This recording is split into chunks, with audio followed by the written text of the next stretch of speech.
বর্তমান সমাজের ব্যতিক্রম ঘটে না। বাপ হয়ে যখন তার সম্পদের মোহে নিজের সন্তানকে হত্যা করে, তাহলে এর চেয়ে নিকৃষ্ট অবস্থার আমরা কি হতে পারে?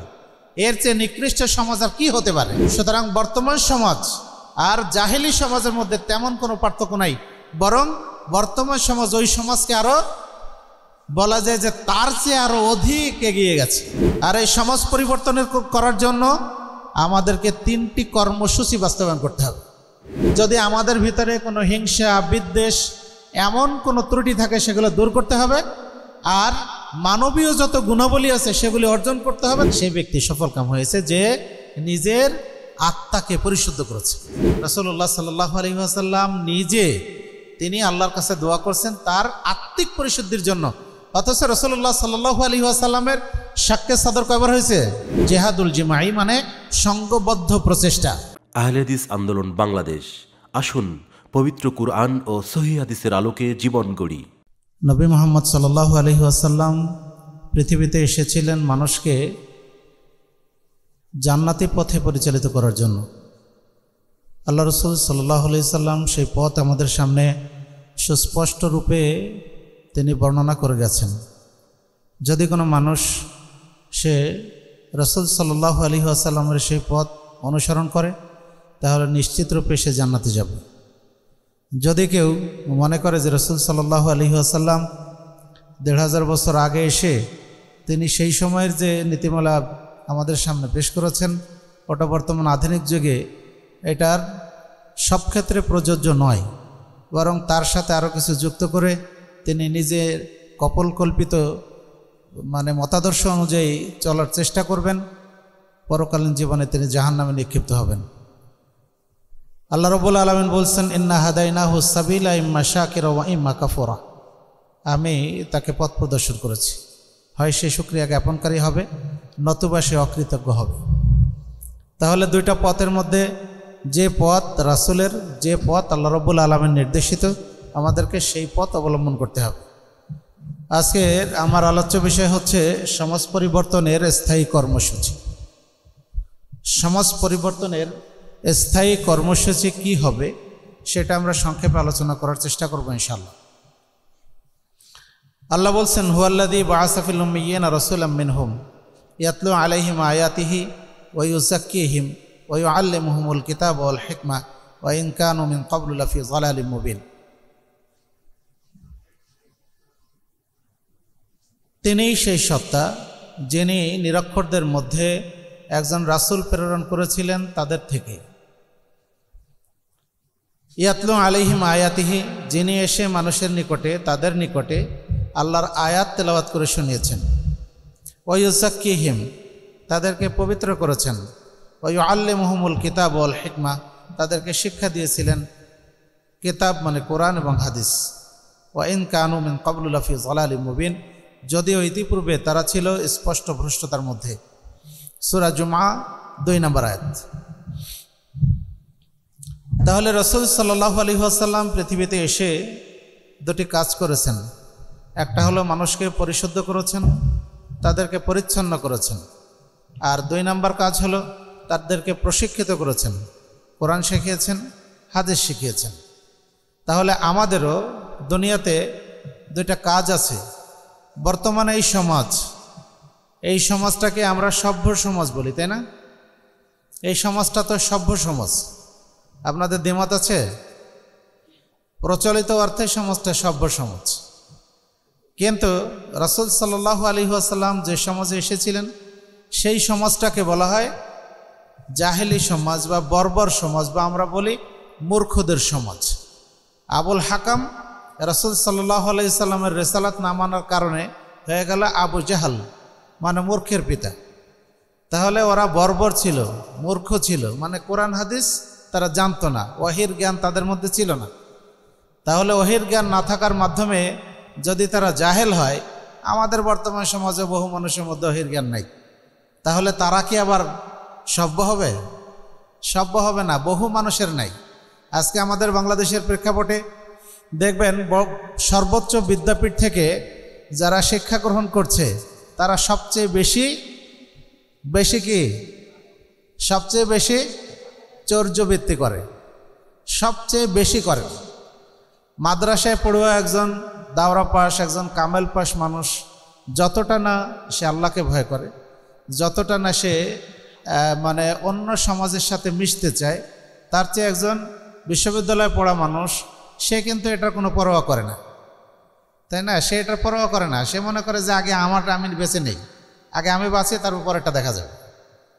আর এ কারণেই বাংলাদেশে যত বেশি, যত বড় দায়িত্বশীল, তত বড় তসরুফকারী, চোর না বলি, তত বেশি তসরুফকারী। তো বাংলাদেশে এটা মানে চালু হয়েছে।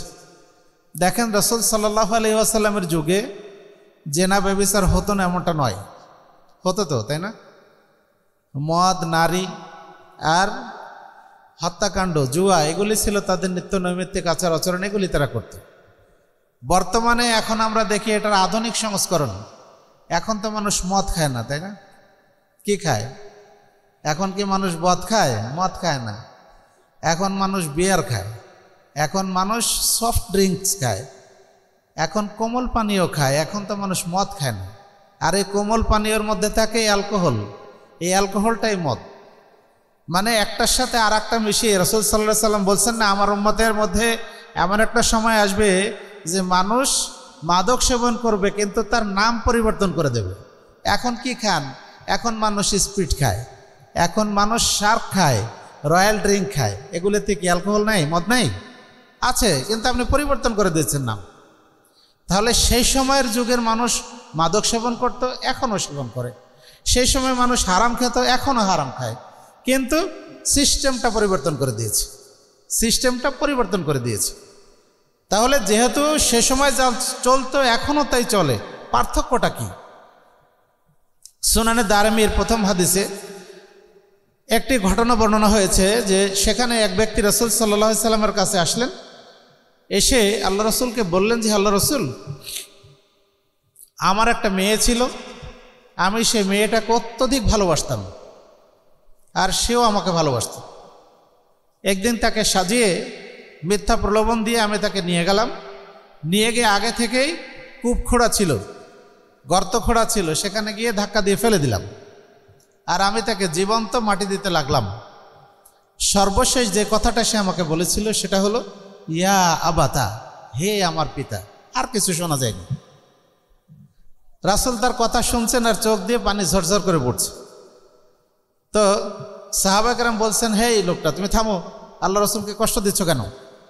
রাসূল বলছেন, না, তাকে বলতে দাও, ওকে বলতে দাও যে সে কি বলতে চাচ্ছে। রাসূল আবার বললেন, তুমি বলো তো, তুমি কি করেছিলে? লোকটা আবার বলল শুরু থেকে। সবশেষে সে বললো, আল্লাহ রসুল, আমি যে এই যে গুনাহ করেছি, আমার কি এর থেকে মুক্তির কোনো উপায় আছে? রাসূল তাকে বললেন যে ইসলাম গ্রহণ করলে পূর্বের সব গুনাহ মাফ হয়ে যায়। কায়েস বিন আসিম রাদিয়াল্লাহু আনহু তিনি আসলেন, এসে রাসূলকে বললেন, আল্লাহ রসুল, আমার আটটা মেয়ে ছিল, আমি 8টাকেই জীবন্ত প্রথিত করেছি, আমার প্রতিকার কি? রাসূল বললেন, প্রত্যেকের বিনিময়ে একটা করে কি উট সাদাকা করে দাও। তাহলে এটা তো প্রতিকার, কিন্তু যে অন্যায়টা তিনি করেছেন সেটা তাকে প্রতি মুহূর্তে তাকে পীড়া দেয় যে আমার নিজের সন্তান আমি হত্যা করেছি। এখন মানুষ কি করে বর্তমান সমাজে? এখন কি করে? এখন জীবন্ত ভ্রূণ হত্যা করছে। ও যখন জানতে পারছে যে না এটা তো মেয়েদের ভ্রূণ, তখন সে কি করছে? ওটাকে আগে থেকে অ্যাবর্শন করে শেষ করে দিচ্ছে। তাহলে ও জীবন্ত করছিল আর এখন আমরা দুনিয়াতে আসার সুযোগই দিচ্ছি না তাকে। আল্লাহ রাব্বুল আলামিন বলছেন, ওয়া ইদাল মাউউদাতু সুইলাত, যখন জীবন্ত প্রথিত কন্যাকে জিজ্ঞাসা করা হবে, বিআইয়ি যামবিন কুতিলাত, কোন অপরাধে তোমাকে হত্যা করা হয়েছে, তাকে কেন জিজ্ঞেস করা হবে? তাকে কেন জিজ্ঞেস করা হবে? ও তো ছোট বাচ্চা, তাকে হত্যা করা হয়েছে, তাকে কেন জিজ্ঞেস করা হবে? এটা একটা তিরস্কার কাফেরদের প্রতি যারা এই কাজ করত। বর্তমান সমাজের ব্যতিক্রম ঘটে না। বাপ হয়ে যখন তার সম্পদের মোহে নিজের সন্তানকে হত্যা করে, তাহলে এর চেয়ে নিকৃষ্ট অবস্থার আমরা কি হতে পারে? এর চেয়ে নিকৃষ্ট সমাজ আর কি হতে পারে যে সম্পদের কারণে বাপ তার নিজের সন্তানকে হত্যা করছে আর তার দায় চাপাচ্ছে অন্যজনের উপরে, তাই না? সুতরাং বর্তমান সমাজ আর জাহেলি সমাজের মধ্যে তেমন কোনো পার্থক্য নাই, বরং বর্তমান সমাজ ওই সমাজকে আরো বলা যায় যে তার চেয়ে আরো অধিক এগিয়ে গেছে, তাই না? সে সমাজে মানুষ মানুষকে হত্যা করতো ঠিকই, কিন্তু আমাদের এই রাজশাহীতেই বলি আমিনুল হককে মেরে তার লাশটাকে 9 টুকরা বানাইছে। বুঝতে পারলেন? এই আমাদের নদবাড়ি, এখানে বাড়ি। কি কারণে? এই সম্পদের লোভ, আর কোনো কারণ নাই। তাহলে সেই সমাজের চেয়ে আমাদের সমাজ খুব যে ভালো এমনটা নয়। বুঝতে পারলেন? এমনটা নয়। তৎকালীন সময় মদ খেয়ে মাতলামি করতো ঠিকই মানুষ, কিন্তু এখন মদ খেয়ে যে মাতলামি করে সেটা নজিরবিহীন। সুতরাং এই সমাজ আমাদেরকে পরিবর্তন করতে হবে। আর এই সমাজ পরিবর্তনের করার জন্য আমাদেরকে 3টি কর্মসূচি বাস্তবায়ন করতে হবে। এই সমাজ পরিবর্তন করতে হবে, কিন্তু সেই পরিবর্তনের জন্য আমাদেরকে 3টি কর্মসূচি বাস্তবায়ন করতে হবে, 3টা কাজ করতে হবে। 1 নম্বর হলো তাজকিয়া নফস, আত্মশুদ্ধি অর্জন করতে হবে। মানুষের বেশভূষা, মানুষের পোশাক পরিচ্ছদ, মানুষের বাহ্যিক অবয়ব, এটা সবসময় তার অন্তরের খবর বলে দেয় না। সবসময় কি বলে দেয়? বলে দেয় না। যদি তাই হতো তাহলে একজন যুব্ব পরে পকেট মার করতে পারতো না, একজন দাড়ি রেখে সে কিন্তু জিনা ব্যভিচার করতে পারতো না, একজন না সালাত আদায় করে তার কপালে দাগ পড়ে গেছে কিন্তু অফিস বসে ঠিকই ঘুষ খায়। এটা কি হতো? এটা হতো না। যে কারণে রাসূলুল্লাহ সাল্লাল্লাহু আলাইহি ওয়াসাল্লাম বলছেন আত্তাকওয়া হাহুনা ওয়া ইউশিরু ইলা সাদরিহি। আল্লাহ রাসূল বললেন যে তাকওয়া এখানে থাকে, আর তিনি তার হাত দ্বারা বুকের দিকে ইশারা করলেন। 3বার তিনি বললেন না তাকওয়া হাহুনা, তাকওয়া এখানে থাকে। হ্যাঁ, তাকওয়ার বাহ্যিক রূপ কোনো কোনো সময় আমাদের আচরণে, আমাদের কর্মকাণ্ডে এটা প্রতিফলিত হয়, কিন্তু সব সময় এই অন্তরের বিষয়টা আমাদের মধ্যে সবসময় দেখা যায় না। দেখুন, কাপড় ময়লা হয়, তাই না? কাপড় তো ময়লা হয়। তাহলে কাপড় ময়লা হয়, কাপড় আমরা বিভিন্ন উপায়ে পরিষ্কার করি, নিজেরা করি, না পারলে আমরা লন্ড্রিতে দেই, সেখানে পরিষ্কার হয়। কিন্তু আমার আপনার অন্তর যদি অপরিচ্ছন্ন হয়, অন্তরে যদি দাগ পড়ে, তাহলে সেটা পরিষ্কার করার উপায় কি? সেটা পরিষ্কার করতে হবে না? সেটা পরিষ্কার করা লাগবে তো। সেটা যদি পরিষ্কার না হয় তাহলে মানুষ কখনো সুন্দর মানুষ হয় না, আদর্শ মানুষ হয় না। তাহলে তাজকিয়া নফস, আত্মশুদ্ধি, এর 2টা অর্থ আছে।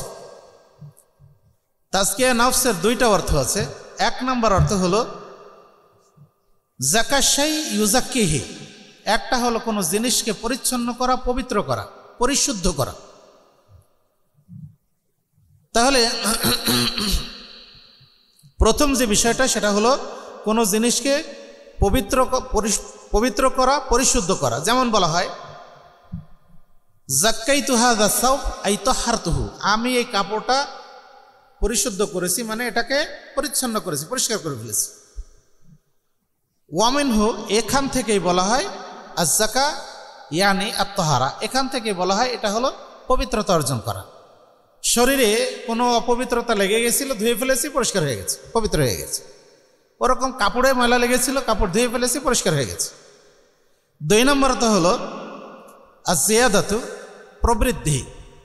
ইউকালু যাকাল মাল ইউজাক্কু ইদা নামা, মাল যখন প্রবৃদ্ধি হয়, যখন এটার বৃদ্ধি ঘটে, তখন আমরা বলি যে মালটা বৃদ্ধি পেয়েছে, সম্পদ বৃদ্ধি পেয়েছে। ওয়ামিনহু, এখান থেকেই বলা হয় আয-যাকাতু লিআন্না তাজকিয়াতু লিল মাল ওয়া জিয়াদাতুহু, কেননা যাকাত দিলে সম্পদ কমে না বাড়ে? যাকাত দিলে সম্পদ বাড়ে। রাসূলুল্লাহ সাল্লাল্লাহু আলাইহি ওয়াসাল্লাম বলছেন মা নাকাসাত সাদাকাতুম মিন মালিন, যাকাত দেওয়ার কারণে সম্পদ কমে যায় না, মানে বাড়ে। কিভাবে বাড়ে? অনেক উপায় আছে। যেমন একটা উপায় হলো, মনে করেন আপনি একজন মুদি দোকানদার, এখন আপনার দোকানে বিক্রি তেমন হচ্ছে না। রমজান মাস আসলে আপনি 2 লক্ষ টাকা যাকাত দিয়েছেন, কয়জন পাবে? ধরে নেন 20 জনে পেয়েছে, তাই না? 20 জনে 2 লক্ষ টাকা যাকাত পেয়েছে। তাহলে 10,000 টাকা করে 20 জন পেয়ে গেছে। এই 20 জন খরিদ্দারি হচ্ছে আপনার এলাকার। তাহলে সে মাল কোথায় কিনবে? আপনার দোকানে তো কিনবে। তাহলে 2 লাখ টাকার মাল যদি আপনি বিক্রি করতে পারেন, ধরে সবই না হলেও ধরে নিই আমরা কাছাকাছি বিক্রি হলে সেখানে অন্তত 20,000 টাকা আপনার লাভ হবে কমপক্ষে, তাই না? তাহলে এটা রোলিং হবে। এইভাবে করে সম্পদ বৃদ্ধি পায়। এবার 2 লাখ টাকা দিয়েছেন জাকাত, পরের বছর দেখবেন এই 2 লাখ টাকা থাকবে না, আরও বেশি হয়ে যাবে, অন্তত 3 লাখ হবে, 4 লাখ হবে। যাই হোক, আমাদের বিশ্বাস এটা যে জাকাত দিলে সম্পদ কমে না বিভিন্নভাবে। আমি শুধু একটা বললাম। এখন তাজকিয়া নফসের ক্ষেত্রে 2টি কার্যক্রম এখানে অন্তর্ভুক্ত। এক নম্বর হলো শরীরকে অপবিত্র জিনিস থেকে, অপরিচ্ছন্ন জিনিস থেকে পবিত্র করা। আমার শরীরে ময়লা আবর্জনা আছে, এগুলি আমি পরিষ্কার করে আমি পরিচ্ছন্ন হব। সালাত আদায় করতে গেছি, তখন অজু ছুটে গেছে, তখন আমাকে অজু করতে হবে, আমি পবিত্র হলাম। যদি কোনো কারণে শরীরে এমন কোনো খারাপ জিনিস লেগে যায় যেটা গোসল না করলে সম্ভব নয় দূর করা, তাহলে গোসল করে ফেলবো, পবিত্র হয়ে গেলাম। আর একটা জিনিস, যেমন তাজকিয়ার 2টা অর্থ বললাম, যে একটা হলো পরিচ্ছন্ন হওয়া আর একটা হলো প্রবৃদ্ধি হওয়া। ঠিক একইভাবে আমার আত্মাকে পরিশুদ্ধ করা 1 নাম্বার। 2 নাম্বার হলো আমি এমন কিছু গুণাবলী অর্জন করব যার মাধ্যমে আমার নিজের নৈতিক প্রবৃদ্ধি ঘটবে, আমার আত্মিক নৈতিক প্রবৃদ্ধি ঘটবে, আমার উন্নয়ন হবে, মানবিক উন্নয়ন হবে। আজকের আমাদের উদ্দেশ্য সেটাই, আমাদের মানবিক উন্নয়ন হবে, সেটাই আমাদের উদ্দেশ্য। ভিতরে যদি আমাদের হিংসা, বিদ্বেষ, ষড়রিপুর এইসব চাহিদা থাকে, সেগুলি যেমন দূর হবে, ঠিক তেমনিভাবে মানবিক যত গুণাবলী আছে সেগুলি আমরা অর্জন করব। এর মাধ্যমে তাজকিয়া নফস অর্জিত হবে, তাই না? তাহলে 2টা দিক। একটা হলো যদি আমাদের ভিতরে কোনো হিংসা, বিদ্বেষ এমন কোনো ত্রুটি থাকে সেগুলো দূর করতে হবে, আর মানবীয় যত গুণাবলী আছে সেগুলি অর্জন করতে হবে, তাহলে তাজকিয়া নফস এটা অর্জিত হবে। তাছাড়া কিন্তু সম্ভব নয়। আমরা যদি মনে করি যে না, আমি যেমন আছি তেমনই থাকবো আর আমি আদর্শ মানুষ হব, এটা কি সম্ভব? এটা কোনোদিন সম্ভব নয়। তাহলে আমাদের ভিতরে যে ত্রুটি আছে সেটা বাদ দিতে হবে, আর যেগুলি মানবীয় গুণের ঘাটতি আছে সেগুলি নিজেদেরকে অর্জন করতে হবে, তাহলেই তাজকিয়া নফস অর্জন করা সম্ভব। আল্লাহ রাব্বুল আলামিন বলছেন, ক্বাদ আফলাহা মান তাযাক্কা, সেই ব্যক্তি সফলকাম হয়েছে যে পরিশুদ্ধি অর্জন করেছে। সূরা আলা 4 নম্বর আয়াত, সূরা আলা 4 নম্বর আয়াত, ক্বাদ আফলাহা মান তাযাক্কা, যে ব্যক্তি পরিশুদ্ধি অর্জন করেছে সেই সফলকাম হয়েছে। তাহলে আত্মিক পরিশুদ্ধি যে অর্জন করেছে সে সফলকাম হয়েছে। সূরা শামসে আল্লাহ বলছেন, ওয়া নাফসি ওয়া মা সাওয়াহা ফাআলহামাহা ফুজুরাহা ওয়া তাকওয়াহা। এরপরে ক্বাদ আফলাহা মান যাক্কাহা ওয়া ক্বাদ খাবা মান দাসসাহা, সেই ব্যক্তি সফলকাম হয়েছে, সে কামিয়াবি অর্জন করেছে যে ব্যক্তি নিজে পরিশুদ্ধি অর্জন করেছে। ওয়া ক্বাদ খাবা মান দাসসাহা, আর সেই ব্যক্তি ক্ষতিগ্রস্ত হয়েছে সে যে তার অন্তরকে কলুষিত করেছে। আল্লামা ইবনে কাসির রাহিমাহুল্লাহ তিনি এই আয়াতের ব্যাখ্যায় তিনি বলছেন, ইহতামিলু আইয়াকুনাল মানা ক্বাদ আফলাহা মান যাক্কা নফসাহু। এই আয়াতের অর্থ এই হতে পারে, সেই ব্যক্তি সফলকাম হয়েছে যে ব্যক্তি তার নফসকে পরিশুদ্ধ করেছে। কিভাবে? বিতাআতিল্লাহি, আল্লাহ রাব্বুল আলামিনের আনুগত্য অর্জন করে, আল্লাহ রাব্বুল আলামিনের আনুগত্য করে যে ব্যক্তি তার নফসের পরিশুদ্ধি অর্জন করেছে সেই ব্যক্তি সফলকাম হয়েছে। কাতাদা রাহিমাহুল্লাহ তিনি বলছেন, তাহহারহা মিনার রাযাইল ওয়াল আখলাকিদ দানিয়া, তিনি তার অন্তরকে পরিশুদ্ধ করেছেন বদচরিত্র থেকে, খারাপ অভ্যাস থেকে, এগুলি থেকে যিনি তার অন্তরকে পরিশুদ্ধ করেছেন তিনি সফলকাম হয়েছে।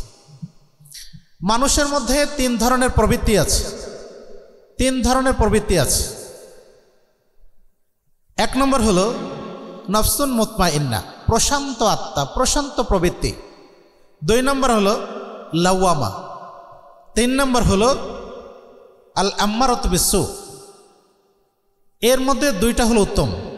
একটা হলো আল মুতমাইন্না, প্রশান্ত অন্তর, প্রশান্ত আত্মা।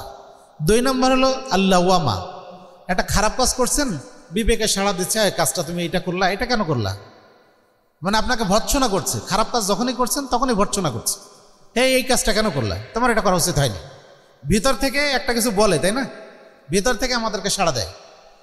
এই জন্য মুসনাদে রাজিনে একটা হাদিস এসেছে, সেই হাদিসে রাসূলুল্লাহ সাল্লাল্লাহু আলাইহি ওয়াসাল্লামের ব্যাখ্যা দিচ্ছেন এইভাবে যে ধরো একটা সোজা রাস্তা, তার দুই দিকে অনেকগুলি দরজা আছে, যে দরজাগুলিতে পর্দা লাগানো আছে, আর এই রাস্তার শেষে একজন আহ্বানকারী আছে, ওই আহ্বানকারীর উপরে আরেকজন আহ্বানকারী আছে। যদি কোনো মানুষ এই পথে চলার ক্ষেত্রে সে ডানে বামের এই উন্মুক্ত দরজাগুলি দিয়ে সে প্রবেশ করে, তাহলে আল্লাহর নিষিদ্ধ বিষয়ে সে ঢুকে পড়বে, আল্লাহর নিষিদ্ধ বিষয়ে সে লিপ্ত হবে। আর এই রাস্তার শেষে যে আহ্বানকারী হচ্ছে সেটা হচ্ছে ইসলাম, আর এর উপরে যে আহ্বানকারী হচ্ছে সেটা হচ্ছে মানুষের অন্তর। এই অন্তরে তার বিবেক আছে, এই বিবেক তাকে সবসময় তাকে খারাপ কাজ থেকে বিরত রাখে, খারাপ কাজ থেকে তাকে বাধা দেয়, এটা করো না, এটা ঠিক নয়। এইটা হলো নফসে লাওয়ামা। আর 3 নাম্বার হলো নফসে আম্মারাতু বিসসু। এটা মানুষকে সবসময় খারাপ কাজের দিকে ধাবিত করে, সবসময় খারাপ কাজের দিকে ধাবিত করে। তাহলে এইটাকে দমন করা, এটাকে নিয়ন্ত্রণ করতে পারলে আমরা তাজকিয়া নফস অর্জন করতে পারবো ইনশাআল্লাহ। আমরা তাজকিয়া নফস কেন অর্জন করব, কি দরকার? প্রথমত আল্লাহ রাব্বুল আলামিনের নির্দেশ। আল্লাহ বলছেন ফাকিম ওয়াজহাকা লিদ্দিন হানিফা, তোমরা তোমার দৃষ্টিশক্তিকে, তোমরা তোমার মুখকে আল্লাহ রাব্বুল আলামিনের দিকে, অর্থাৎ তোমাদেরকে আল্লাহর দ্বীনের দিকে রুজু করো একনিষ্ঠভাবে। ফিতরাতাল্লাহি ফাতারান নাসা আলাইহা, আল্লাহ রাব্বুল আলামিনের এই বিধান যার উপর আল্লাহ রাব্বুল আলামিন মানুষকে সৃষ্টি করেছেন। লা তাবদিলা লিখালকিল্লাহ, আল্লাহর সৃষ্টিতে তুমি কোনো পরিবর্তন খুঁজে পাবে না। যালিকা দ্বীনুল কাইয়্যিম, এটাই হচ্ছে প্রতিষ্ঠিত দিন। ওয়ালাকিন্না আকসারান নাসি লা ইউমিনুন, কিন্তু অধিকাংশ মানুষ এটা লা ইয়ালামুন, এটা জানে না। সূরা রম 30 নম্বর আয়াত।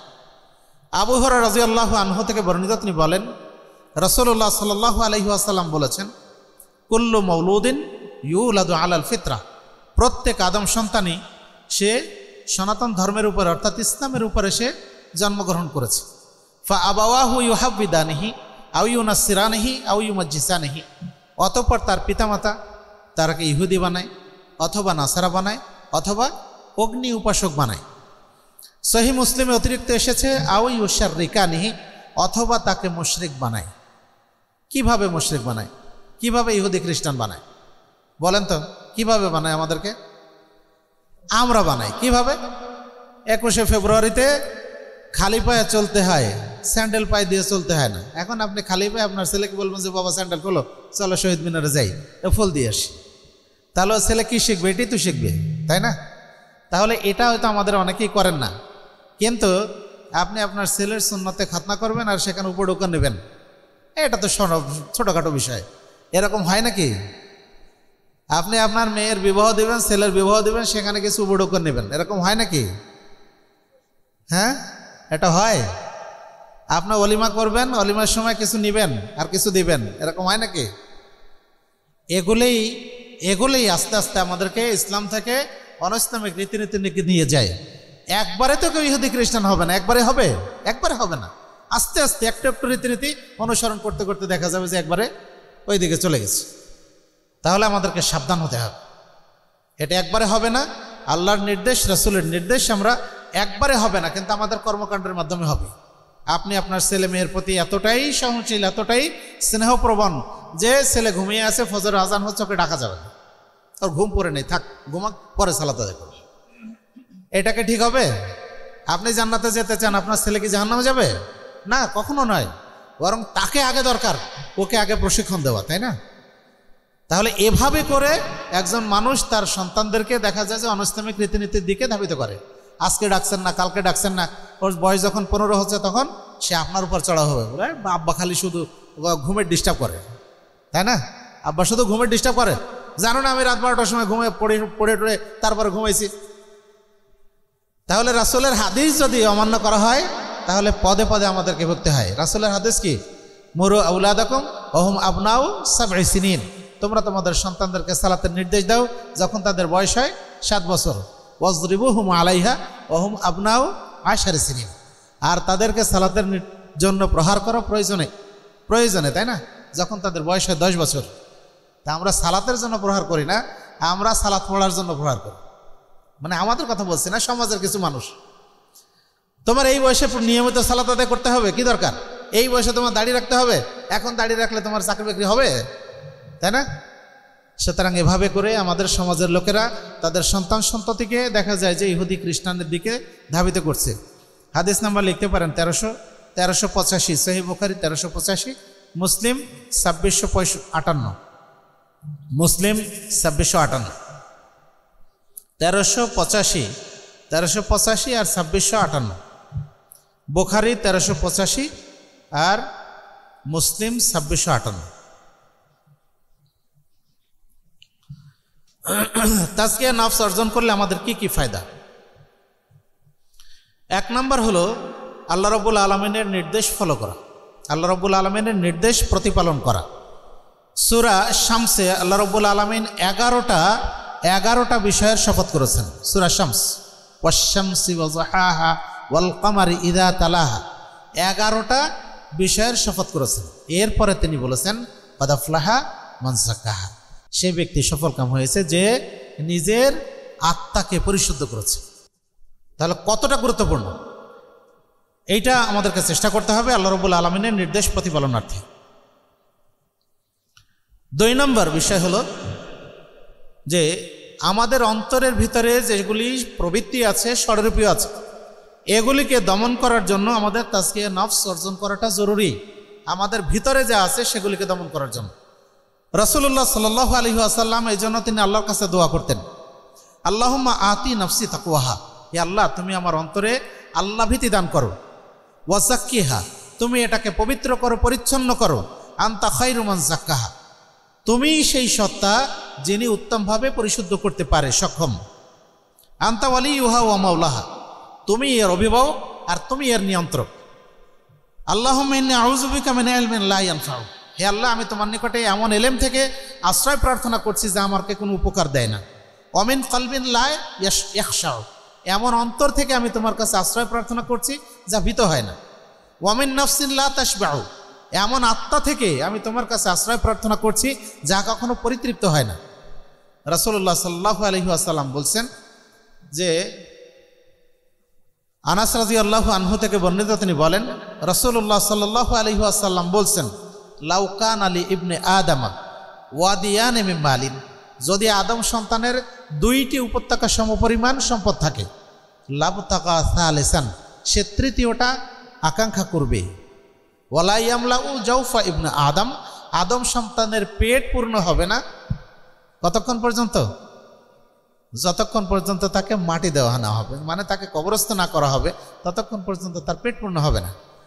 এই জন্য সূরা তাকাসুরের প্রথমেই আল্লাহ নিয়ে এসেছেন আলহাকুমুত তাকাসুর, অধিক পাওয়ার আকাঙ্ক্ষা তোমাদেরকে আখিরাত থেকে ভুলিয়ে রাখে। কতক্ষণ পর্যন্ত? হাত্তা সুরতুমুল মাকাবির, যতক্ষণ পর্যন্ত তোমরা কবরে উপনীত না হও। এরপরে রাসূল বলছেন ওয়ামিন দাওয়াতিন লা ইউস্তাজাবু লাহা, এমন দোয়া থেকে যেটা কবুল হয় না। কত সুন্দর না? রাসূলুল্লাহ সাল্লাল্লাহু আলাইহি ওয়াসাল্লাম নিজে তিনি আল্লাহর কাছে দোয়া করছেন তার আত্মিক পরিশুদ্ধির জন্য, অথচ রাসূলুল্লাহ সাল্লাল্লাহু আলাইহি ওয়াসাল্লামের শাক্কে সাদর কয়বার হয়েছে? 4 বার। রাসূলকে 4 বার তার ভিতরে মানবীয় যত ত্রুটি থাকতে পারে এগুলি ধুয়ে মুছে পরিষ্কার করা হয়েছে। এটাকে শাক্কে সাদর বলে, যেটাকে আমাদের মৌলানা আকরাম খাঁ অস্বীকার করেছেন। না, এটা হতে পারে না। যিনি আল্লাহ রাসূল হবেন তার মধ্যে এইসব থাকবে, এটা হতে পারে না। এটা অন্য প্রসঙ্গ। তাহলে সেই রাসূল তিনি আল্লাহর কাছে দোয়া করছেন আত্মিক পরিশুদ্ধি অর্জনের জন্য। আমাদেরও আত্মার ভিতরে নানা ধরনের ত্রুটি বিচ্যুতি আছে, সেগুলি থেকে আল্লাহর কাছে পবিত্রতা, পরিশুদ্ধিতা এগুলো অর্জনের জন্য দোয়া করা দরকার। 3 নম্বর উপকারিতা হলো আত্মিক পরিশুদ্ধি অর্জন করলে জান্নাত লাভ করা যায়। আল্লাহ বলছেন ওয়া আম্মা মান খাফা মাকাম রাব্বিহি ওয়া নাহান নাফসা আনিল হাওয়া ফাইন্নাল জান্নাতা হিয়াল মাওয়া, যে ব্যক্তি তার প্রভুর নিকটে দণ্ডায়মান হওয়াকে ভয় করে এবং যে প্রবৃত্তির অনুসরণ করা থেকে, প্রবৃত্তি পূজা থেকে নিজেকে বিরত রাখে, জান্নাতি হচ্ছে তার ঠিকানা। সূরা নাজিআত 40 এবং 41 নম্বর আয়াত। 4 নম্বর উপকারিতা, মানুষের জীবনে প্রত্যেকেই চায় পরিপূর্ণতা অর্জন করতে, তাই না? ইনসানে কামেল হতে চায় না সবাই? সবাই তো ইনসানে কামেল হতে চায়, পরিপূর্ণ মানুষ হতে চায়। যে পর্যায়ে আছে সেই পর্যায়ের সর্বোচ্চ স্তরে পৌঁছতে চায়। তাহলে এই সর্বোচ্চ স্তরে পৌঁছতে চাইলে অবশ্যই তাকে তাজকিয়া নফস অর্জন করতে হবে। আমি সর্বোচ্চ স্তরে যেতে চাই, আমি সর্বোচ্চ জান্নাতে থাকতে চাই, আমি দুনিয়াতে সবচেয়ে ভালো মানুষ হতে চাই, তাহলে অবশ্যই তাকে তাজকিয়া নফস অর্জন করতে হবে। আল্লাহ বলছেন, ইয়াউমা লা ইয়ানফাউ মালুন ওয়ালা বানুন ইল্লা মান আতাল্লাহা বিকলবিন সালিম। কিয়ামতের দিন তোমাদের সন্তান সন্ততি, তোমাদের সম্পদ, এগুলি কোনো উপকারে আসবে না। ইল্লা মান আতাল্লাহা বিকলবিন সালিম, কেবল ওই ব্যক্তি যে আল্লাহর নিকটে প্রশান্ত আত্মা নিয়ে উপস্থিত হবে। সূরা শুআরা ৮৮ এবং ৮৯ নম্বর আয়াত। সূরা শুআরা ৮৮ এবং ৮৯ নম্বর আয়াত। রাসূলুল্লাহ সাল্লাল্লাহু আলাইহি ওয়াসাল্লাম বলছেন, আলা ইন্না ফিল জাসাদি লামুযগা, আলা ইন্না ফিল জাসাদি লামুযগা ইযা সালাহাত সালাহাল জাসাদু কুল্লুহু ওয়া ইযা ফাসাদাত ফাসাদাল জাসাদু কুল্লুহু আলা ওয়াহিয়াল কলব। শুনে রাখো হে মানুষ, এই দেহের মধ্যে একটা গোশতপিণ্ড আছে, যদি সেইটা ঠিক হয় তাহলে পুরো দেহটা ঠিক হয়, আর যদি সেইটা নষ্ট হয় তাহলে পুরো দেহটা নষ্ট হয়ে যায়। সেটা কি? সেটা হচ্ছে অন্তর, সেটা হচ্ছে আমাদের কলব, সেটা হচ্ছে কলব। সহিহ ইবনে হিব্বান 297 নম্বর হাদিস, সহিহ ইবনে হিব্বান 297, সহিহুল জামে 3193, 3193। ইমাম আবু হুরায়রা রাদিয়াল্লাহু আনহু এর একটা উদাহরণ দিয়েছেন। আল কলবু মালাকুন, কলব হচ্ছে বাদশা, ওয়া আযাউহু জুনুদুহু, আর এই অঙ্গ প্রত্যঙ্গ, হাত পা চোখ কান, এগুলি হচ্ছে তার সৈন্য সামন্ত। ফাইন তাবাতিল মালাক ফাইজা তাবাতিল মালাক, যদি বাদশা সঠিক হয়, ভালো হয়, তাবাত জুনুদুহু, তার এই অঙ্গ প্রত্যঙ্গ হাত পা এগুলি ভালো হবে। ওয়াইজা খবুসাল জুনুদ খবুসাল মালাক, যদি বাদশা খারাপ হয়, খবুসাত জুনুদুহু, তার যে অঙ্গ প্রত্যঙ্গ আছে, সৈন্য সামন্ত আছে, ওগুলো খারাপ হবে।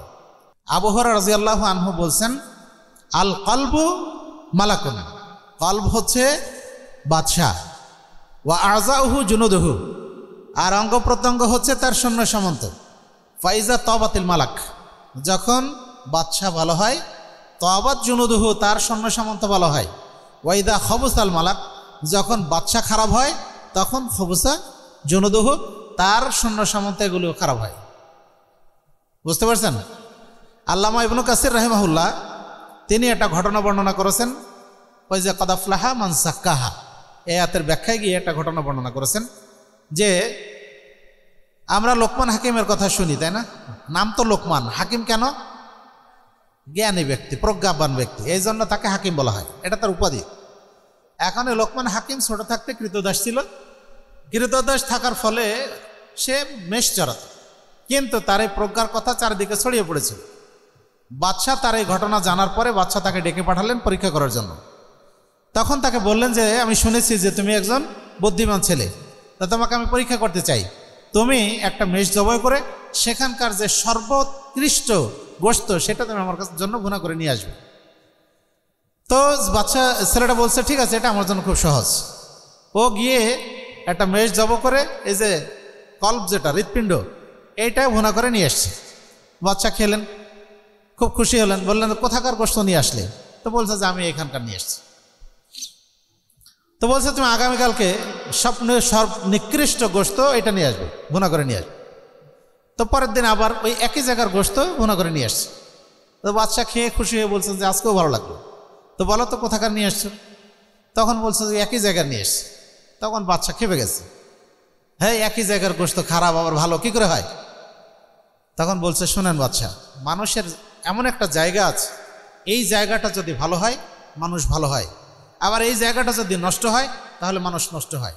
ওই মেষেরও সেই জিনিস, দেখবেন একটা মেষ শান্তশিষ্ট, গোতা গাতা দেয় না কাউকে, আর একটা ওর কাছে কেউ গেলেই তাকে একবারে গুতা দিয়ে তাড়াই দূরে নিয়ে যায়। তার মানে ওর এই জায়গাটা নষ্ট হয়ে গেছে বলে ওই কাজ করে। মানুষও যদি তার এই জায়গাটা ভালো হয় তাহলে সে মানবীয় গুণাবলী সম্পন্ন হয়, আর মানুষের এই জায়গা যদি নষ্ট হয় তাহলে চুরি ডাকাতি বদমাইশি যত কিছু আছে সবই করে, কোনো কিছু বাদ দেয় না, তাই না? আমরা দলিল হিসাবে কিছু হাদিস পেশ করতে পারি। আনাস রাদিয়াল্লাহু আনহু থেকে বর্ণিত, তিনি বলেন রাসূলুল্লাহ সাল্লাল্লাহু আলাইহি ওয়াসাল্লাম বলেছেন, লা ইয়াস্তাকিমু ঈমানু আবদিন হাত্তা ইয়াস্তাকিমা কলবুহু ওয়ালা ইয়াস্তাকিমু কলবুহু হাত্তা ইয়াস্তাকিমা লিসানুহু। রাসূল সাল্লাল্লাহু আলাইহি ওয়াসাল্লাম বললেন যে মানুষের ঈমান ততক্ষণ পর্যন্ত ঠিক হয় না যতক্ষণ পর্যন্ত তার অন্তর ঠিক না হয়। অন্তর ঠিক না হলে ঈমান ঠিক হয় না। বুঝতে পেরেছেন? ঈমান ঠিক হয় না মানে কি? একদিকে সালাত সিয়াম সবই করে আর অপরদিকে সুদ ঘুষ যা আছে সবই খায়, তাহলে কি ঈমান ঠিক হলো? ঈমান ঠিক হলো না তো। একদিকে ইবাদত বন্দেগীও করে, অপরদিকে পাপাচারও করে, তাহলে তো ঈমান ঠিক হলো না।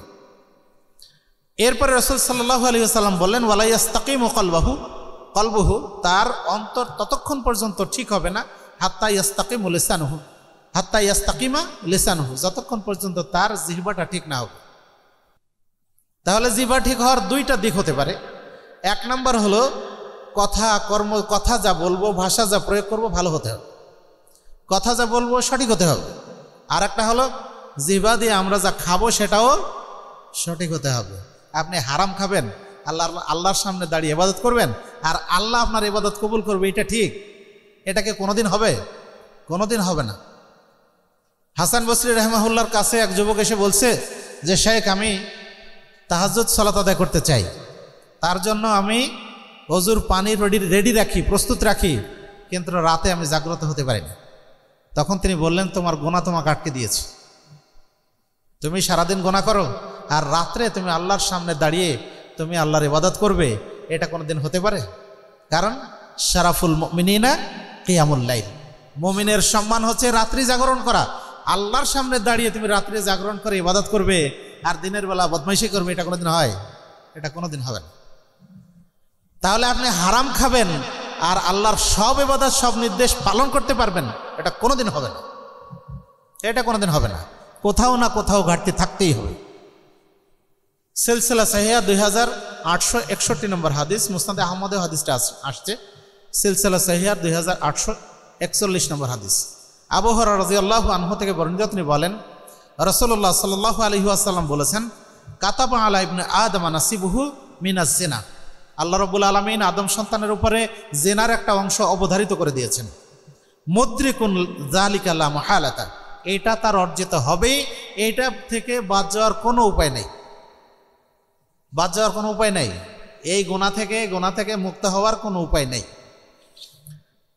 এরপর রাসূল সাল্লাল্লাহু আলাইহি সাল্লাম ব্যাখ্যা দিচ্ছেন, ফাল আইনানে জিনাহুমান নাজর, দুই চোখ এর জিনা হচ্ছে দৃষ্টি নিক্ষেপ করা, দেখা। তাহলে এই দাড়ি পাকা মানুষগুলিও যদি রাস্তায় একটা উলঙ্গ মেয়ের দিকে তাকায় বারবার, তাহলে কি নেকি হবে না গুনাহ হবে? জিনা হবে না? অন্তর কল্পনা করবে তো।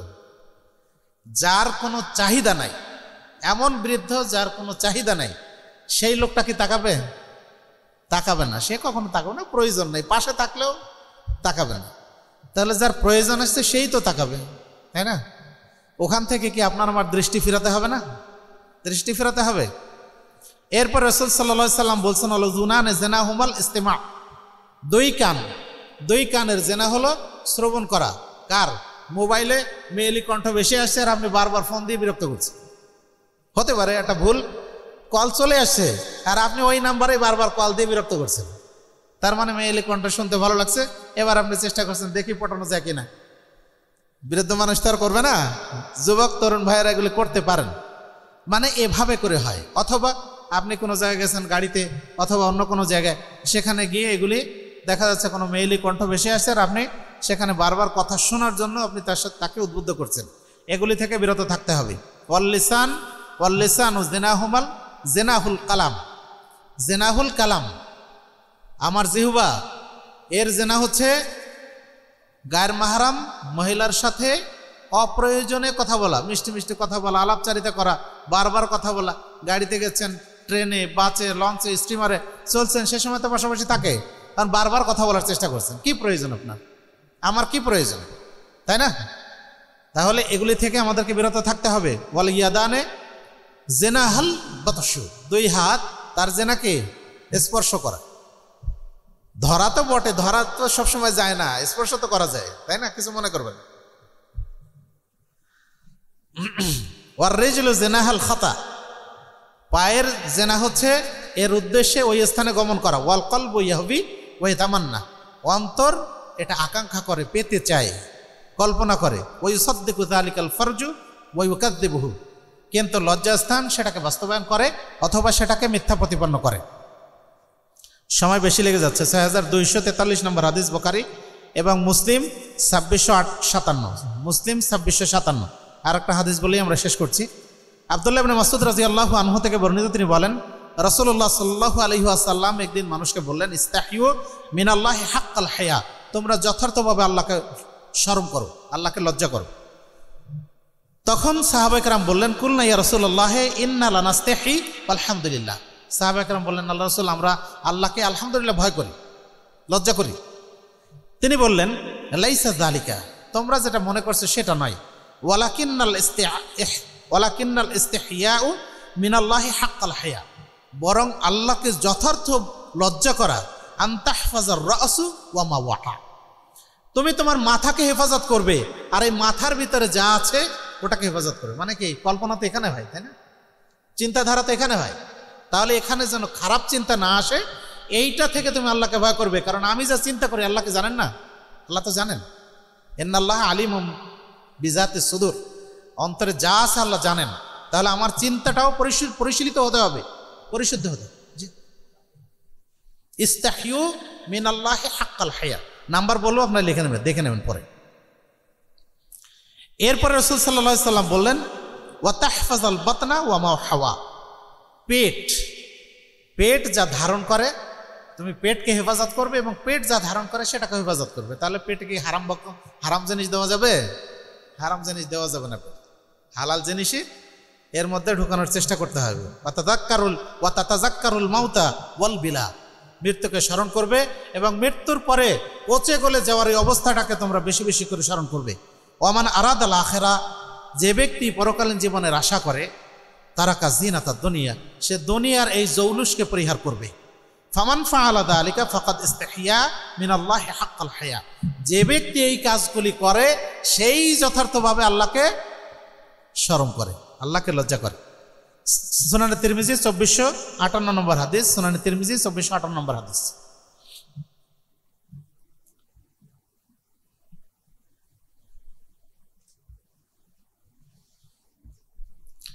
তাহলে তাজকিয়া নফস অর্জন করতে হলে আমাদের কি করতে হবে? আমাদের এই অঙ্গ প্রত্যঙ্গগুলি হেফাজত করতে হবে। সব কিছু যদি আমরা হেফাজত করতে পারি তাহলে আমার অন্তর পরিশুদ্ধ হবে, আমি একজন আদর্শ মানুষ হতে পারবো। যদি কোনো মানুষ আদর্শ মানুষ না হয় তাহলে তার কথা মানুষ শুনবে? তার কথা মানুষ শুনবে না। রাসূলুল্লাহ সাল্লাল্লাহু আলাইহি ওয়াসাল্লামের দরবারে যখন ইয়েকে নিয়ে আসা হলো, কাকে? সুমামা বিন উসাল রাদিয়াল্লাহু আনহু আনা হলো, তখন তো ইসলাম গ্রহণ করেন। 3 দিন রাসূল দাওয়াত দিলেন, 3 দিনই একই কথা বলছে। এরপর তাকে ছেড়ে দিয়েছে, যাও ওকে ছেড়ে দাও, ছেড়ে দিল। তারপরে সে একটু দূরে গিয়েই গোসল করে ফিরে আসছে। যে এমন মানুষ আমি কোনোদিন দেখিনি, তার একেবারে জানি শত্রু, তাই না? পাইলে ওকে হত্যা করে ফেলবে। এত বড় শত্রু পেয়ে, হাতের মুঠে পেয়ে ছেড়ে দিতে পারে, এটা কোনো স্বাভাবিক মানুষ নয়, এইটা সাধারণ কোনো মানুষ নয়। তাহলে এই ধরনের রাসূল সাল্লাল্লাহু আলাইহি ওয়াসাল্লামের এই চারিত্রিক বৈশিষ্ট্য দেখে, মানবীয় গুণাবলী দেখেই তো মানুষ আকৃষ্ট হয়েছে। কাফেররা, মুশরিকরা যে বলে, পাশ্চাত্যবাদীরা বলে যে মুহাম্মদ তরবারির জোরে ইসলাম কায়েম করেছিল, এ কথা কি ঠিক? এ কথা আদৌ ঠিক নয়। বরং মুহাম্মদ সাল্লাল্লাহু আলাইহি ওয়াসাল্লাম এবং সাহাবায়ে কেরামের যে মানবীয় গুণাবলী ছিল, যে আদর্শ ছিল, এগুলি দেখেই কিন্তু মানুষ আকৃষ্ট হয়েছে। সুতরাং সেগুলি আমাদের অর্জন করা দরকার। এটা তখনই অর্জন করা যাবে যখন আমরা আমাদের অঙ্গ প্রত্যঙ্গগুলি ঠিক করতে পারবো, আমাদের এই অন্তরের জায়গাটাকে ঠিক করতে পারবো, তখনই এটা অর্জন করা সম্ভব। আর তখন আমি যখন একটা মানুষের কথা বলবো, তখন সে কথাটা সাথে সাথে মানতে না পারলেও আমার মুখের উপর বলবে যে না, এটা করতে পারবো না। আর যদি আমরা ঠিক না হই তাহলে আমাকে বলবে যে ভাই তুমি আগে করে দেখাও, তুমি আগে করে দেখাও, তারপর আমি অনুসরণ করব। সুতরাং আমাকে আপনাকে আগে ঠিক হতে হবে। রাসূলুল্লাহ সাল্লাল্লাহু আলাইহি ওয়াসাল্লাম বলছেন, ইন্নাল্লাহা লা ইয়ানজুরু ইলা সুওয়ারিকুম ওয়া আমওয়ালিকুম ওয়ালাকিন ইয়ানজুরু ইলা কুলুবিকুম ওয়া আমালিকুম। আল্লাহ তোমাদের চেহারা দেখেন না, সম্পদ দেখেন না, দেখেন কি? তোমাদের অন্তর, এবং দেখেন তোমাদের আমল। সহিহ মুসলিম 2564, সহিহ মুসলিম 2564 নম্বর হাদিস। তাহলে একটা দিক হলো তাজকিয়া নফস, একটা দিক হলো, তাই না? 2 নম্বর কাজ হলো আমাদের নিজেদেরকে অনুশীলনের মধ্যে থাকতে হবে, তাই না? নিজেদেরকে বেশি বেশি করে পরিচর্যা করতে হবে। আমি আমার নিজেকে পরিচর্যা করব। আমি যখন জেনেছি যে নফল সিয়াম পালন করলে আল্লাহ কি করেন? মান সামা ইয়াওমান ফি সাবিলিল্লাহি বা'আদাল্লাহু লাহু ওয়াজহাহু আনিন নার ৭০ খরিফান। যে ব্যক্তি আল্লাহর রাস্তে একটা দিন সিয়াম পালন করবে, আল্লাহ তার চেহারাকে ৭০ বছরের রাস্তা দূর করে দেবেন। কোত্থেকে? জাহান্নাম থেকে। তাহলে খালি শুনেই থেকে গেলাম, এটা কি আমার কাজ? এটা তো আমার কাজ নয়। বরং যেটা শুনেছি, যেটা জেনেছি, সেটা আমলে পরিণত করতে হবে। ওইটাকে আমার অনুশীলন করতে হবে, ওইটাকে আমার চর্চা করতে হবে। তাহলে না আদর্শ মানুষ হব। আমি জেনেছি আফজালুস সালাতে বা'দা সালাতিল মাকতুবা সালাতুল লাইল। আমি শুনেছি রাসূল বলছেন সর্বোত্তম সালাত হচ্ছে ফরজ সালাতের পরে রাতের সালাত। তাহলে জেনে শুধু থেকে গেলাম, এটা কি আমাদের কাজ হবে? না, জানার পরে সেটা মানতে হবে। সামি'না ওয়া আতা'না, শুনলাম, মেনে নিলাম। তাহলে আহলে হাদিস আন্দোলনের প্রত্যেকটি কর্মী যদি সে নফল সুন্নাত এগুলি জানে, অবশ্যই মানবে। ফরজের কথা বলবো না, কারণ ফরজ না মানলে তো মুসলমানই হয় না। ফরজ না মানলে মুসলমান হয়? এটা তো আপনাকে মানতেই হবে। আপনাকে তো ফরজ মানতেই হবে, না মানলে শাস্তি হবে। কিন্তু এখতিয়ার কোথায়? সুন্নাত নফল এগুলির ক্ষেত্রে এখতিয়ার, আপনি মানতেও পারেন, নাও মানতে পারেন। তাহলে যখন একজন মানুষ এইগুলি মানবে, তখন সে সর্বোত্তম মানুষ হবে। ইসলামের কয়টা রুকন? 5টা রুকন। এখন এই 5টা রুকনই কি ইসলামের সব কিছু?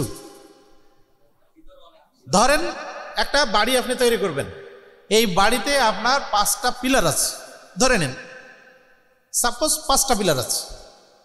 এখন এই 5টা পিলার আপনি উঁচু করেছেন, এই 5টা পিলারই কি আপনার বাড়ি? 5টা পিলার বাড়ি নয়, এই 5টা পিলারই।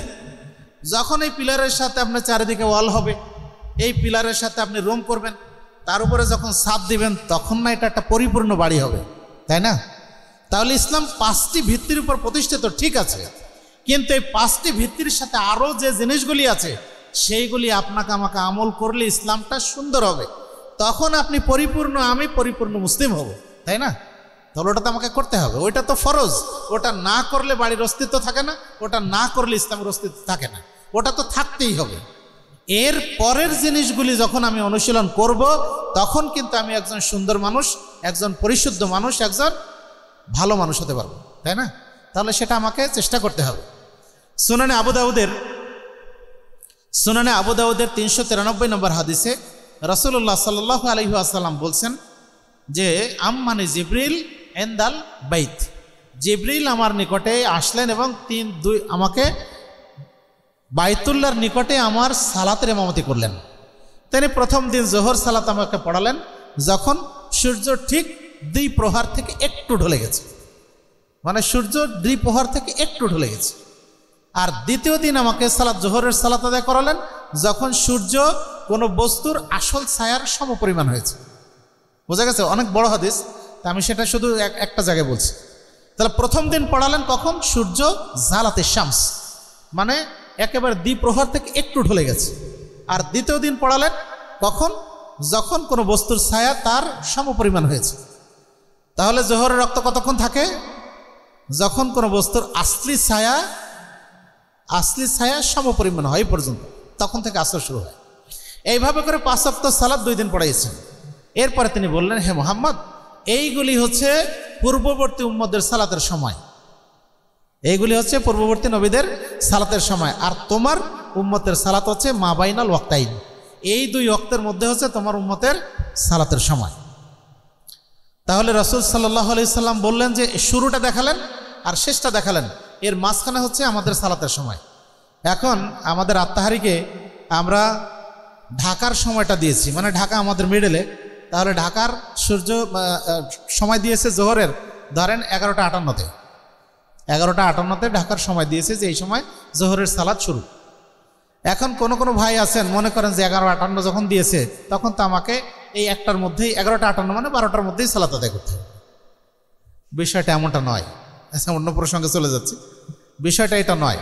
ধরেন 11:58 হচ্ছে 11:58 হচ্ছে জোহরের শুরু, আর আসরের শুরু কয়টায়? আসরের শুরু কয়টায়? ধরেন 3টা 20, তাহলে ব্যবধান কতটুকু? ব্যবধান কতটুকু? 3 ঘন্টা 20 মিনিট, তাই না? 12টা থেকে 3টা হলে 3 ঘন্টা, আর 20 মিনিট হলে 22 মিনিট হয়, আমরা 20 মিনিট ধরি হিসাবের জন্য।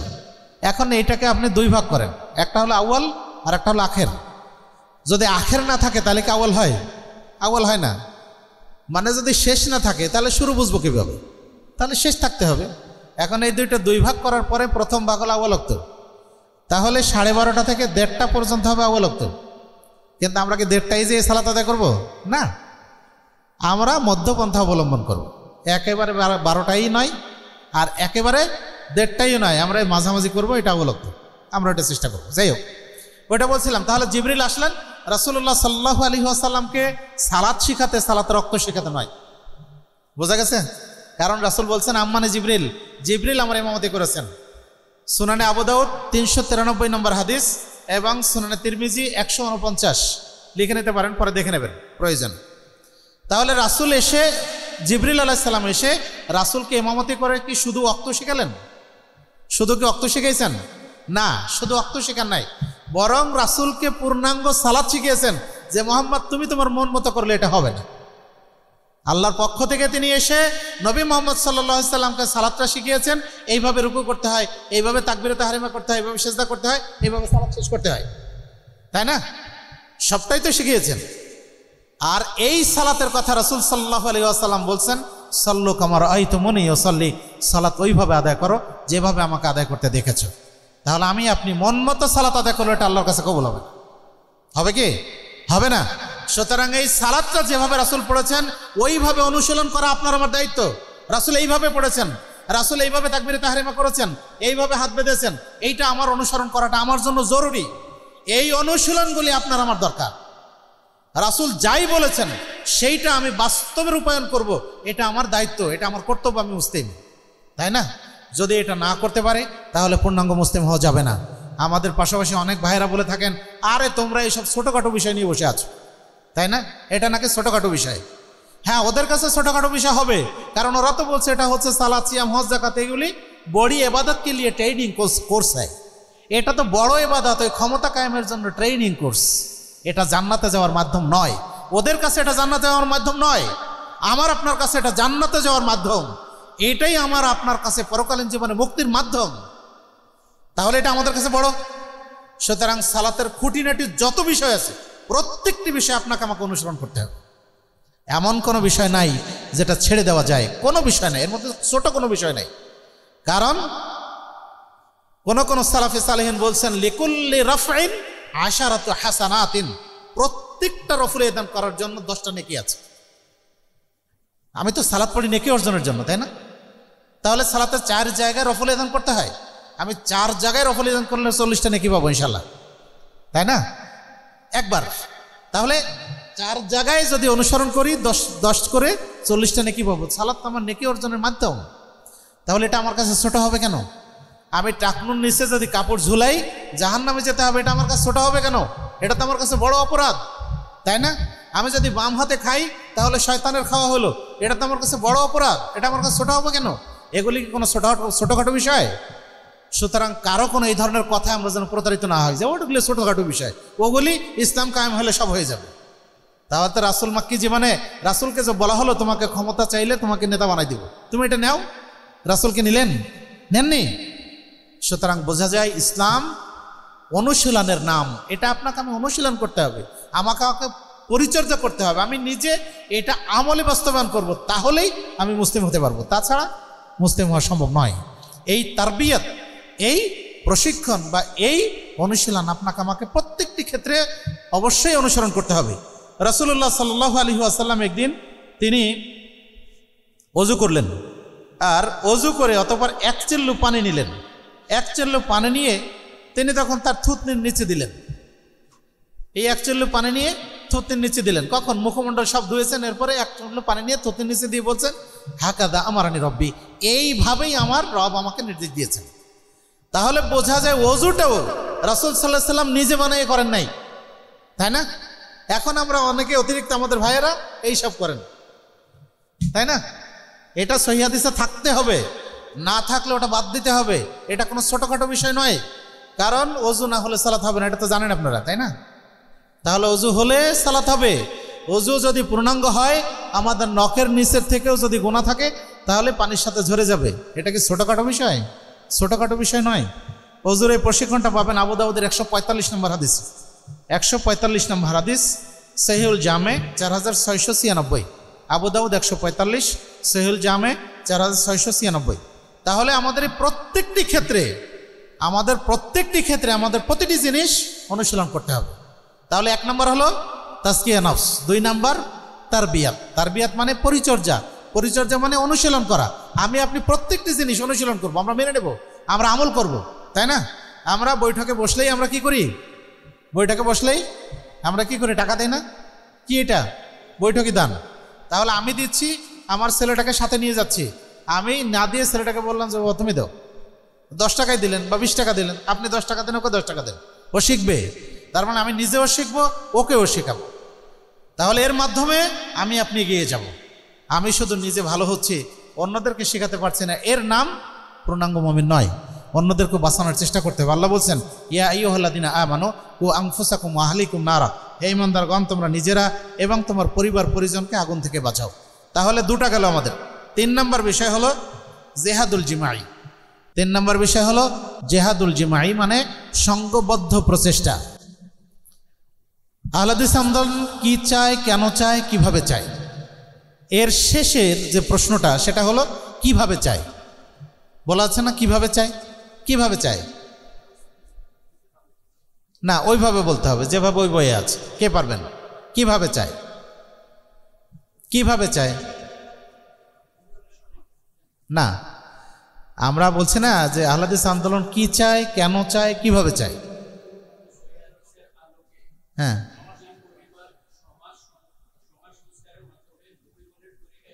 যে এইটা হলো জিহাদুল জিমাই। পবিত্র কোরআন ও সহিহ হাদিসের আলোকে ব্যক্তি, পরিবার ও সমাজ সংশোধনের মাধ্যমে নবী রাসূলগণের তরিকা এটা চাই। তাহলে নবী রাসূলগণের তরিকা কি ছিল?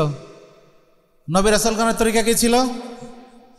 কুল হাযিহি সাবিলি আদউ ইলাল্লাহি আলা বাসিরাতিন আনা ওয়া মান ইত্তাবা'আনি সুবহানাল্লাহি ওয়া মা আনা মিনাল মুশরিকিন। কোন সূরার কত আয়াত? সূরা ইউসুফ 108 নম্বর আয়াত। তাহলে রাসূল আল্লাহ কি বলছেন? কুল, হে মুহাম্মদ তুমি বলো, হাযিহি সাবিলি, এটাই আমার পথ, আদউ ইলাল্লাহি, আমি ডাকি আল্লাহর দিকে। কাকে? মানুষকে। কিভাবে? আলা বাসিরাতিন, জাগ্রত জ্ঞান সহকারে, জেনে শুনে, না জেনে ডাকি না। কে ডাকে? আনা ওয়া মান ইত্তাবা'আনি, আমিও ডাকি, আমার অনুসারীরাও ডাকে। তাহলে একা ইসলাম পালন করে না, মানে নিজেও করে, তার অনুসারীরাও করে। তাহলে ইসলাম একাকী পালন করার নাম নয়, বরং ইসলাম হলো আমি মানব, অন্যকে মানতে আমি সহযোগিতা করব, তাকে মানার জন্য আমি দাওয়াত দিব। তাহলে এর নাম হলো সংগঠন। বুঝে গেছে? রাসূলুল্লাহ সাল্লাল্লাহু আলাইহি ওয়াসাল্লাম মাক্কি জীবনে 13 বছর দাওয়াত দিয়েছেন। কত বছর? 13 বছর। কিন্তু খুব নগণ্য সংখ্যক মুসলিম সেখানে ইসলাম গ্রহণ করেছিল, খুব নগণ্য সংখ্যক মানুষ। আর যে কারণে ওমর রাদিয়াল্লাহু আনহুকে নানা প্রতিকূলতার শিকার হতে হয়েছিল, হামজাকেও হতে হয়েছিল, আর আব্দুল্লাহ ইবনে মাসউদ তো মাইরও খাইলেন, তাই না? রাসূল সাল্লাল্লাহু আলাইহি ওয়াসাল্লাম মাথার উপর বড়ি চাপিয়ে দেয়, আর হাড়ের গুঁড়াও তাকে ছুঁড়ে মারে। এগুলি ঘটনা কখন ঘটেছে? মাদানী জীবনে না, মাক্কি জীবনে। কারণ তখন তার অনুসারীর সংখ্যা কম ছিল। যখন মাদানী জীবনে গেলেন তখন দেখা যায় হুদায়বিয়া সন্ধিতে যখন আসলেন তখনই সেখানে কত সাহাবী? 1400 সাহাবী সেখানে ছিলেন। তাহলে বোঝা যায় সংঘবদ্ধ দাওয়াতের মাধ্যমে ইসলামের প্রসার ঘটে। ওমর ইবনুল খাত্তাব রাদিয়াল্লাহু আনহু থেকে বর্ণিত, তিনি বলেন, রাসূলুল্লাহ সাল্লাল্লাহু আলাইহি ওয়াসাল্লাম বলছেন, আলাইকুম বিল জামা ওয়াল ইয়াকুম আল ফুরকা ওয়া ইয়াকুম আল ফুরকা, তোমাদের জন্য আবশ্যক হলো জামাতবদ্ধ জীবন যাপন করা আর বিচ্ছিন্নতা থেকে দূরে থাকা। ফা ইন্নাশ শাইতানা মাআল ওয়াহিদ, কারণ শয়তান বিচ্ছিন্ন জনগণের সাথে থাকে, একক ব্যক্তির সাথে থাকে। ওহুয়া মিনাল ইসনাইনি আবাদ, আর সে 2 জন থেকে দূরে থাকে, মানে সংঘবদ্ধ জনতা থেকে দূরে থাকে। তো এখন যে সমস্ত হুজুররা বলছেন, আরে তুমি একা একা কোরআন হাদিস মানো, তোমার ওইসব সংগঠন করার দরকার নেই, তারা কি ঠিক বলছে না ভুল বলছে? ভুল বলছে। আদর্শ প্রচার একা একা করা যায়, আদর্শ একা একা করা যায়, কিন্তু আদর্শ প্রতিষ্ঠিত করতে হলে সংঘবদ্ধ প্রচেষ্টা লাগে। আজকের এই যে বিভিন্ন মসজিদে গেলে একসময় আমিন বললে মসজিদ ধুয়ে দিতে হতো, আমিন বললে মসজিদ থেকে বের করে দিত, এখন কি তাই হয়? এখন তা হয় না। এখন হয়তো কটু কথা দুই একটা বলে, কিন্তু এখন আর ওইভাবে শক্তি প্রয়োগ করার সুযোগ পায় না। তাহলে এখন শক্তি বৃদ্ধি হয়েছে, সংঘবদ্ধ প্রচেষ্টা আছে বলে আদর্শ প্রতিষ্ঠিত হয়েছে। এরপরে রাসূল সাল্লাল্লাহু আলাইহি সাল্লাম বলছেন, ওমান আরাদা বুহবুহাতাল জান্নাহ ফালইয়ালজিমিল জামাআ, যে ব্যক্তি জান্নাতের মধ্যস্থলে থাকতে চায় সে যেন জামাতবদ্ধ জীবনযাপনকে আবশ্যিক করে নেয়। সুনান আবু দাউদ, সুনান ইবনে মাজাহ, সুনান তিরমিজি 2165, তিরমিজি 2165। তাহলে আমাদেরকে কি করতে হবে? সমাজ পরিবর্তনের জন্য তিনটি কাজ। দুইটা বলা যায় ব্যক্তিগত, আর একটা হলো সম্মিলিত। ব্যক্তিগত প্রথমটা হলো তাজকিয়ায়ে নফস, নিজে ভালো হতে হবে। ইয়া আইয়ুহাল্লাযীনা আমানু কু আনফুসাকুম, হে ঈমানদারগণ তোমরা নিজেদেরকে আগুন থেকে বাঁচাও। তাহলে আগে নিজে আনফুসাকুম, আগে বাঁচতে হবে, তারপর অন্যদেরকে বাঁচানোর চেষ্টা করতে হবে। ওয়া আহলিকুম, এরপর আল্লাহ বলছেন ওয়া আহলিকুম, নিজে না বাঁচলে কি অন্যকে বাঁচানো যাবে? বাঁচানো যাবে না। তাহলে প্রথমেই হলো তাজকিয়া নফস, আমি আগে নিজে তাজকিয়া নফস অর্জন করব, পরিশুদ্ধি অর্জন করব। গীবত, তহমত, হিংসা, বিদ্বেষ, পরশ্রী, কাতরতা, এই যতগুলি দোষ আছে এগুলি থেকে আহলে হাদিস আন্দোলনের প্রত্যেকটি কর্মী তারা পরিশুদ্ধ হবে। এর সভাপতির কাছে টাকা থাকে, না জানি উনি কি করে, তাই না? আমাদের মধ্যে এই সন্দেহ, এটা ছুঁড়ে ফেলে দিতে হবে। আমাকে বিশ্বাস করতে হবে সভাপতি তিনি একজন পূর্ণাঙ্গ মুসলিম, সুতরাং সভাপতির কাছে থাকলে আমার টাকা কিছু হবে, এই বিশ্বাস আমরা থাকতে হবে, তাই না? আমি সেক্রেটারিকে দায়িত্ব দিয়েছি, হ্যাঁ দায়িত্ব পালন করবে কি করবে না, না, আপনাকে পূর্ণাঙ্গ বিশ্বাস থাকতে হবে, না করবে। আপনাকেও সেই রকম মানসিকতা অর্জন করতে হবে, না আমি ওকে বলছি ও করবে, তাই না? তাহলে এই মানসিকতা আমাদের প্রত্যেকের থাকা দরকার। দুর্বলতা ছুঁড়ে ফেলে দিতে হবে, এগুলি শয়তানি ওয়াসওয়াসা, এগুলি কখনো মনের মধ্যে আনা যাবে না। আবার আমি নিজে স্বচ্ছ থাকার জন্য প্রত্যেকটা জিনিস স্বচ্ছভাবে আপনাকে আমানতদারিতার সাথে রক্ষা করতে হবে, যাতে কেউ আমাকে আঙ্গুল ইশারা করতে না পারে। হ্যাঁ ভাই আমাকে 10 টাকা দিয়েছিলেন, 10 টাকার মধ্যে 8 টাকা দিয়ে এটা কিনেছি আর 2 টাকাই নেন, কারো কাছে বলার আছে? কাছে বলার কোনো সুযোগ নেই। সুতরাং এই জিনিসটা আমাদের প্রত্যেকের থাকতে হবে। 2 নাম্বার হলো আমরা যা জানি সেটা মানার চেষ্টা করব, মানে তারবিয়া, পরিচর্যা করতে হবে, নিজেকে থেকে শুরু হবে, এরপরে পরিবার, এরপরে সমাজ, এরপরে অন্যান্য মানুষ। তাহলে এই পরিচর্যা নিজে থেকে শুরু হবে, এই অনুশীলনটা নিজে থেকে শুরু হবে। আমি নিজেই যদি না মানি তাহলে অন্যকে কি বলবো? সুতরাং আমরা এটা চেষ্টা করব। আপনারা কি নফল সিয়াম রাখেন? আইয়ামে বীজ অন্তত 3টা নফল সালাত আদায় করেন? আচ্ছা, কে কে আপনারা ইহতেসাব রাখেন নিয়মিত? মাশাআল্লাহ, এতগুলির মধ্যে এই কয় %? জেলা দায়িত্বশীলদের প্রত্যেককে অবশ্যই আপনাদের প্রত্যেকে ইহতেসাব রাখতে হবে। কোনোদিন লিখতে পারেন নাই, বাস ওটা গেছে, যাক। কিন্তু মাসে আপনার 30 দিনের মধ্যে 25 দিনও পূরণ হবে না, এমনটা যেন না হয়। ঠিক আছে, ইনশাআল্লাহ ইহতেসাব আমরা রাখবো। আপনার ব্যক্তিগত ইয়ানত দেন কতজনে দেন? মাশাআল্লাহ। দেখেন এটা কিন্তু শুধু সাংগঠনিক দায়িত্ব নয়, এটা আমাদের কি দায়িত্ব? এটার উপকারিতা কি? পরকালীন ব্যাংক ব্যালেন্স, তাই না? পরকালের ব্যাংক এটা আমাদের। আপনি দুনিয়াতে যা রেখে যাবেন ও ভাগ বাটোয়ারা হবে, কিন্তু যেটা নিয়ে যাবেন এটা কোনো ভাগ বাটোয়ারা হবে না, তাই না? এটা মনে রাখতে হবে। তাহলে নিজে যেটা জানবো এটা মানার চেষ্টা করবো। আর 3 নাম্বার হলো আমরা এই দাওয়াতি কাজ ঐক্যবদ্ধভাবে করবো, একা একা নয়, সবাই সম্মিলিতভাবে আমরা করার চেষ্টা করবো ইনশাআল্লাহ, তাই না? কোনো জেলায় দেখা যায় সভাপতি অর্থ সম্পাদক, সভাপতি সেক্রেটারি, সভাপতি দপ্তর সম্পাদক, না, এটা পদ্ধতি ঠিক নয়, এই পদ্ধতি ঠিক নয়। সভাপতির কাছে কাগজপত্র সব থাকতে পারে, কোনো কারণে যদি তার বাড়িতেই অফিস হয়, তার জায়গায় যদি সব কিছু হয় থাকতে পারে, কিন্তু কাজটা তিনি প্রত্যেক দায়িত্বশীলকে দিয়ে করাবেন। তুমি এটা করো, তুমি এটা না পারলে আমার কাছ থেকে শিখে নাও, যে সে জানে তার কাছ থেকে জেনে নাও, তাকে দিয়ে করানোর চেষ্টা করতে হবে, তাহলে পরবর্তী নেতৃত্ব সৃষ্টি হবে। আর যখন আমি একাই সব কিছু করবো তখন এটা সম্ভব নয়। কুষ্টিয়ার ভাইয়েরা কেউ আছেন নাকি? কুষ্টিয়ার কেউ আছেন? হাত হতে পারে, যাদের নাই তারাও অনেকে আসছে এখানে, দেখা যাচ্ছে কেউ হতে পারে। তো কুষ্টিয়ার নাম বলছি না, কুষ্টিয়াতে গিয়েছিলাম, দায়িত্বশীল তিনি কিন্তু মানে তার দায়িত্বের সময়কাল পার করে গেছেন, এখন উপদেষ্টা। এই উপদেষ্টা এই যুব সংঘের সেক্রেটারি, মানে যুব সংঘের রেজুলেশন খাতা উনি লেখেন, উনি আন্দোলনের সেক্রেটারি, মানে আন্দোলনের রেজুলেশন উনি লেখেন, উনি যুব সংঘের দপ্তর অর্থ সম্পাদক, মানে যুব সংঘের হিসাব কিতাব উনি করেন, উনি আন্দোলনের অর্থ সম্পাদক, মানে আন্দোলনের হিসাব উনি করেন, উনি আন্দোলন যুব সংঘ সোনামণি আলাউন সব কিছুর উনি হচ্ছেন দপ্তর সম্পাদক, মানে সব ওনার কাছেই থাকে। তাহলে হবে এটা? হবে না। মানুষ শিখবে না তো, আমাদের এমন যেন না হয়। আল্লাহ আমাদের সবাইকে তৌফিক দান করুন, আল্লাহুম্মা আমিন। আমরা যে যে পর্যায়ে আছি প্রত্যেকেই যেন আমরা আমাদের যথাযথ দায়িত্ব পালন করতে পারি, আল্লাহ তৌফিক দান করুন, আল্লাহুম্মা আমিন।